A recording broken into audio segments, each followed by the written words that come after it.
हाथरस की बेटी का दर्द देश को समझ आ गया, लेकिन शायद सरकार को नहीं समझ आया। तभी तो सूर्यास्त के बावजूद रातों रात उसकी चिता जला दी गई, जिसकी हिंदू धर्म में मनाही है। मीडिया को रोक दिया गया, धारा 144 लगा दी गई और अब तो पुलिस ने सबूतों से साफ कर दिया कि पीड़िता के साथ गैंगरेप हुआ ही नहीं था। गला दबाने से उसकी मौत हुई, लेकिन गला दबाने का दावा करने वाले देश की आवाज को कैसे दबाएंगे? क्योंकि अब शहर शहर निर्भया है और शहर शहर सवाल है। सरकारें ना समझी तो देश की बेटियों के लिए बड़ा सवाल, बड़ा बवाल तैयार है। और देखिए इस रिपोर्ट में।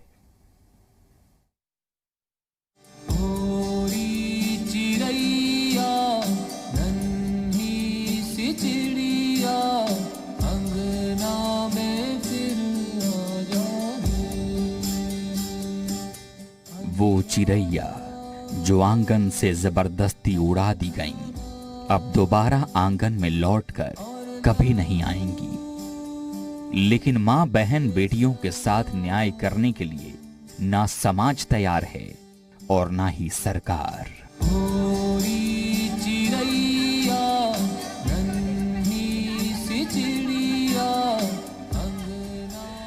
हाथरस की पीड़िता की जीभ काट दी गई, लेकिन फिर भी उसके दर्द की आवाज से हर हिंदुस्तानी का दिल सिहर उठा।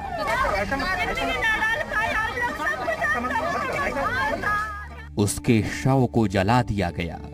उसके बयान को धत्ता बताकर अब इंसाफ भटकाने की कोशिश जारी है, लेकिन ये आवाज रात के अंधेरे में उसके शरीर की तरह खत्म होने वाली नहीं। हाथरस केस में एसआईटी जांच शुरू हो चुकी है। एसआईटी टीम ने हाथरस पहुंचकर पीड़ित परिवार से मुलाकात की और वारदात को लेकर जांच पड़ताल की। एसआईटी की महिला सदस्य पूनम सिंह ने 3 घंटे तक पूछताछ कर पूरा ब्यौरा जुटाया।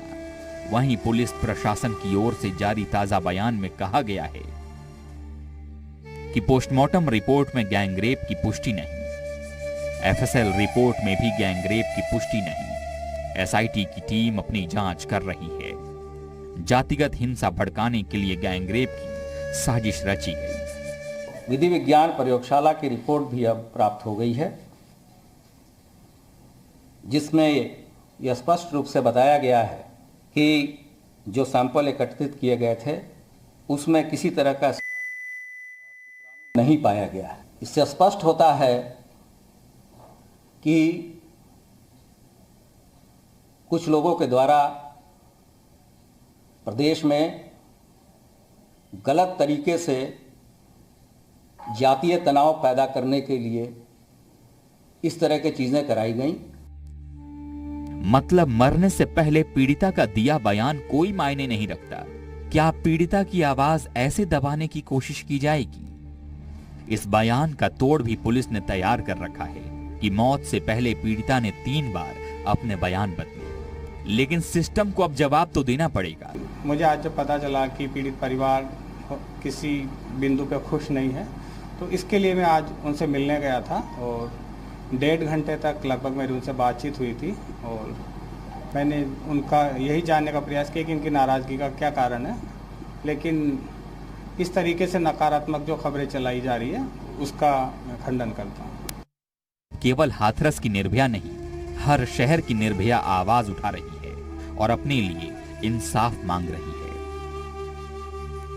बलरामपुर, बुलंदशहर, जयपुर, सीकर, अजमेर, खरगोन, भोपाल। हाथरस से कुछ दूर बलरामपुर में भी हिंद की एक बेटी के साथ बर्बरता की सारी हदें पार कर दी गईं। कमर और पैर की हड्डी तोड़कर उसे मौत की नींद सुला दिया गया। उसकी लाश को भी रात के अंधेरे में पुलिस की मौजूदगी में राख कर दिया गया, लेकिन अब वो इंसाफ मांग रही है। बच्ची का पैर तोड़ दिए, कमर तोड़ दिए, हमारी बच्ची एकदम अपंग हो गई थी, ना उठने भर का ताकत था, मुंह से आवाज ही कुछ भी नहीं निकले कि मम्मी क्या हुआ क्या नहीं। हाथरस बलरामपुर ही नहीं, बुलंदशहर में भी एक निर्भया ने इंसाफ के लिए आवाज उठा दी है। उस 13 साल की मासूम को तो दरिंदे उसके घर से उठाकर ले गए और रेप की कोशिश की। शोर करने पर तेजाब डालकर चेहरा झुलसाने तक की कोशिश हुई। मुंह पे रुमाल लगाया, नशे में बेहोश की हालत में उठा कर ले गए मुझे, घर से बाहर निकाल के गेट खोल गए। फिर मतलब बाहर कैंटर खड़ा था, मतलब खेत में। उसके बाद में वो कैंटर की साइड में उसने मेरे साथ पूरा काम भी करा, तो बोला था कि तेजाब डाल के तेरे मुँह को जला दूंगा और तू ये बात किसी को कहना। पुलिस का यहाँ भी रटा रटाया जवाब सामने आया। परिवार वाले 30 तारीख को शाम को 4 बजे तक आपस में पंचायत करते रहे। शाम को 4:26 पर पुलिस को पहली सूचना इस घटना के संबंध में कहीं से प्राप्त हुई। तत्काल क्षेत्राधिकारी नम्रता श्रीवास्तव और थाना प्रभारी कपूर मौके पर पहुंचे, जानकारी किया, पीड़िता को मेडिकल परीक्षण के लिए भिजवाया, अभियोग दर्ज किया गया। रात में लगभग 1 बजे अभियुक्त को गिरफ्तार कर लिया गया है। केवल उत्तर प्रदेश ही नहीं, मध्य प्रदेश में भी अब निर्भया इंसाफ के लिए खड़ी हो चुकी है। भोपाल के बाद खरगोन में तो 16 साल की लड़की को जबरन उसके भाई के सामने से उठाकर गैंगरेप किया गया। उठा के ले गया तो उनको फिर ले गया 3 बैंक लोग को, बिल्कुल हंडा रहा था। उनका चेहरा देखा तूने? मैंने देखा है। पहचान लेगा उनको? हाँ।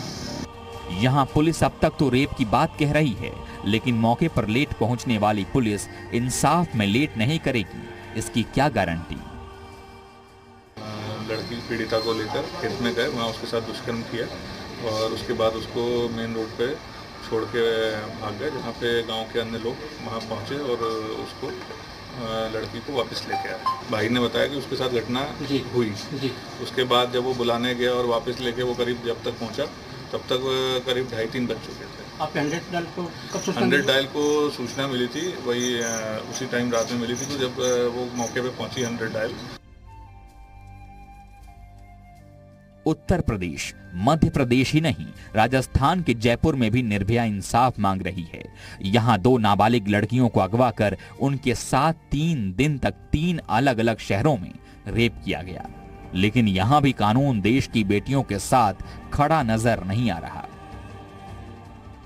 देखिए, इसमें घटनाक्रम इस तरह है कि 18 तारीख की रात को ये दोनों बच्चियां अपने घर से निकल गई और उसके बाद अगले दिन इनके पिताजी ने महिला थाने में आके रिपोर्ट दी, जिस पर इमीडिएटली FIR रजिस्टर कर ली हमने 363 उसमें 34 में, जिसमें पिताजी ने जिन 2 लड़कों के शक के आधार पर नाम लिखाया था उनको हमने वेरीफाई किया और 3 दिन के बाद इन लड़कियों को बड़ी मशक्कत के बाद हमने कोटा से दस्तयाब किया।